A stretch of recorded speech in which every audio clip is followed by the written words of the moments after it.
I'm Mansur Mohyuddin, and this is Bank of Singapore CIO Investment Institute. The US-Iran war continues to dominate financial markets. The conflict has now entered its third month, and the Strait of Hormuz remains closed. Oil prices have doubled.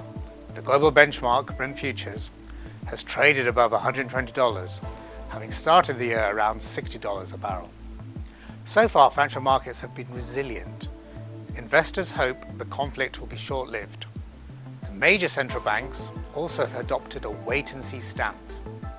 The Federal Reserve has kept its Fed funds rate at 3.5% to 3.75% all year, as officials see how the oil shock will affect inflation and growth. The long-term outlook for financial markets remains positive. AI developments are exciting investors. The major economies have avoided recession despite last year's trade wars, and interest rates are low enough to support growth. But the near-term outlook remains clouded by the war. The longer the strait remains closed, the greater the risk oil prices surge and make new highs above the record levels hit in 2008 of $147. More than 10% of global oil supplies have been blocked for 2 months now. Another month without the strait reopening is likely to cause oil prices to surge further. Global inventories are dwindling, and the sharp shortfall of supply will need even higher oil prices to curb demand. We think investors should thus do 3 things while the conflict remains uncertain.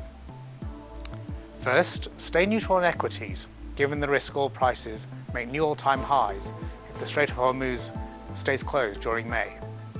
Second, be cautious on duration, as US Treasury yields may spike higher if higher oil prices force the Fed to become hawkish. For example, 10-year Treasury yields have already traded from 3.95% to 4.45% since the war began.